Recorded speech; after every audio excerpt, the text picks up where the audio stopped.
Hey, g'day, Guru. What is the 1 to 3 things that make the biggest difference, not just in life, but particularly in your business? Well, hold on to that because I just finished today. We had 3 groups of 15 in our mastery sessions. And one of the questions that came up out of that was this exact question: how do I know what really makes the biggest difference? Now, this person had a great business, 7-figure business, and had a bit above 30% increase in their revenue year on year from this time last year. Their profit, however, was 150% on what it was this time last year. And I'm not really sure why. So here's the tip. This is the suggestion. This is the thing that I gave them. And I really think it's powerful for every business owner to know this. When I look at the stuff that works and versus the stuff that doesn't, this is definitely one of those keys. So don't worry about this one. This is not the thing. Get that off. It's this thing here called critical drivers. Every business has a few things that when you go to the lead domino, you go right up to the beginning domino, when you knock that over, it delivers the results. But the thing is, most people don't know what those lead dominoes are. The answer to that is in the past. Instead of going, right, this is where we're going to go in the future, this is the direction we're going to head, what we need to do is switch around and go, how did the past go? And the key thing to keep in mind, especially when you get to the end of a calendar year, the end of a quarter, the end of the financial year, you want to do a review, a retrospective, and look at how the past went. Now, what you're looking for is some signs, and there are 2 particular signs to look at. And I know what I'm going to say is so simple, and yet it makes such a big difference when you know this and you implement it. Have a look at the months that you had an amazing month, the really, really great month, the best profit, the best revenue you did. Check those months.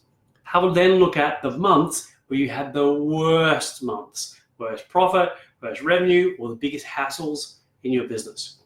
Success and lack of success leaves clues. What we're looking for is what generated the success. Now, most people go, oh, nothing, it just kind of happened over time. Well, nothing ever happens randomly.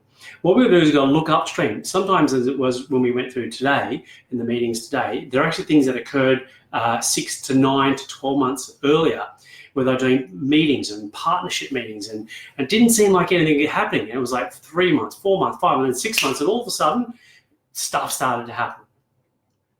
Same is true when you have a crap month. It was like, a team member didn't do something. So they let a client down. Okay, why did that happen? Well, why did that happen? Because we didn't train them properly. Why did we not train them properly? Because we didn't have regular training, regular team training. Could be that. Could be that we weren't having regular team meetings, so we weren't checking in on how people were going. We didn't course correct along the way. Here's what I wanted to share with you. And I think this is known as reversal. When you think of a business, there's really just 3 areas that you want to focus on when we look at these things called critical drivers.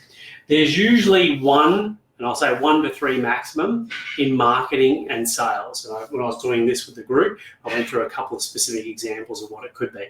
But there's 1 to 3 things that that when you do that consistently over time, it will deliver you results. Or I may as well say partnership meetings. How many partnership meetings? Minimum standard is 10 a month. And you got to do it for 6 months solid before you actually probably see any real results. 1 to 3 in critical drivers. Next one is usually 1, could be more depending on the nature of the business. But generally, there's 1 key one around operations and delivery. Now, if you're in manufacturing, if you're in engineering, it could be maintenance of equipment, because when the equipment goes down, you're stuffed. You haven't got a business. You can't trade.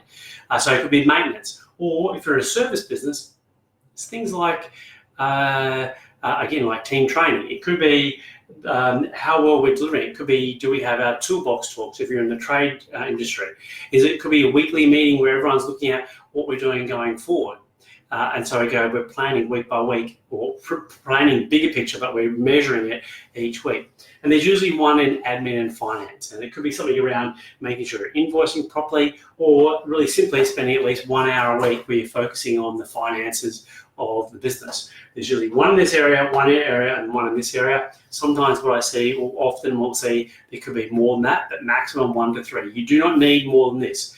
There's like, as an example, here's 5, but generally speaking, it's like really, really just 3 one in here, one in here, and one in here. And sometimes it could just be one or two things that make the biggest difference in this area. So I hope that helps you out. Critical drivers. What are your critical drivers?